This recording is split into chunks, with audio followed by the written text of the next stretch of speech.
Welcome everyone.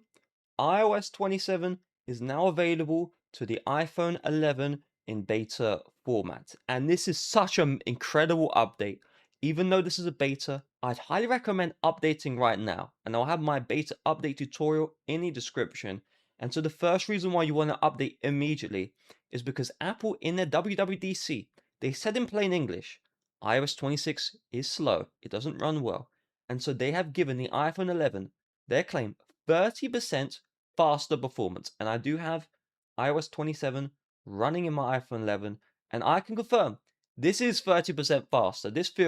It feels really good, right? So if I just close out these applications, relaunch them, they are running exactly how they should be, how they ran on iOS 18, iOS 17. Everything's running super fast, super smooth. They have added a CPU scheduler feature, which effectively optimizes the performance massively. But not only that, if I go into the photos now loads 70% faster. That's Apple's claim, and I really do believe it. AirDrop runs 80% faster. So if I just ignore my 100 phones, if I just do a quick AirDrop, so I'm going to AirDrop to this iPhone 14 Plus. That is very fast, let me tell you. It never runs AirDrop that quickly, and that is for all devices, but for the iPhone 11 as well.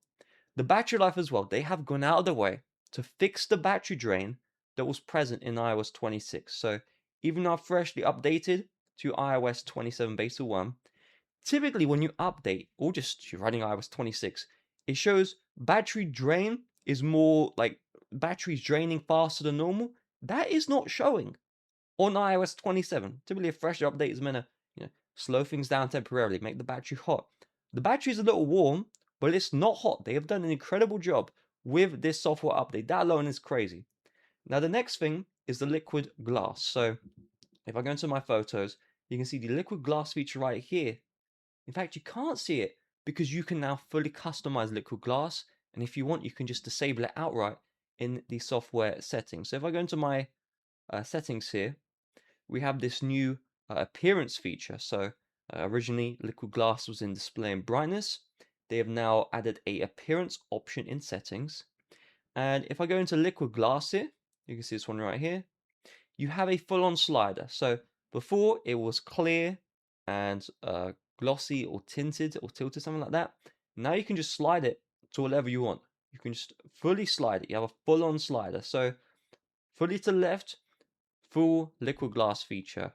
Fully to the right, and you have the it's basically, it looks like iOS 18 effectively. So I'm just going to swipe that to the left. I don't think the performance changes if you slide that to the right. I think you have to use like mods to outright remove liquid glass from your operating system. So just keep that one in mind. But the effect, it looks really beautiful. I'd highly recommend having the glass slider.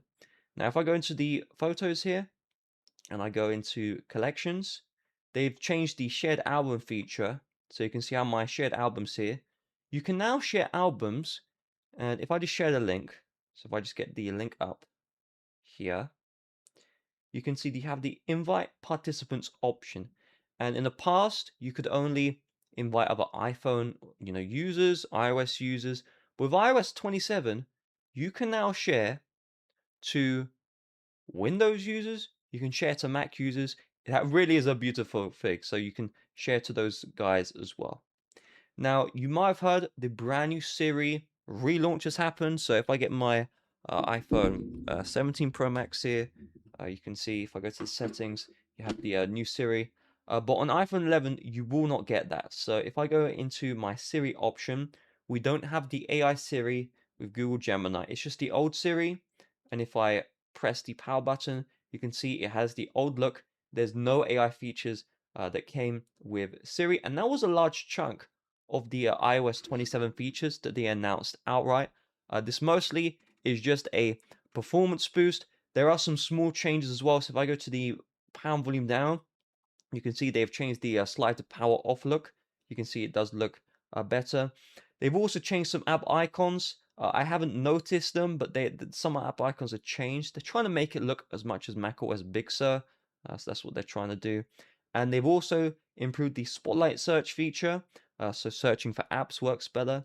And searching for photos in the Photos app is now working better. So should you update? Yes, you should update. This update, it was 8 gigs, so it did show as 8 gigs, but it did require 20 gigs of storage. So you will need 20 gigs free.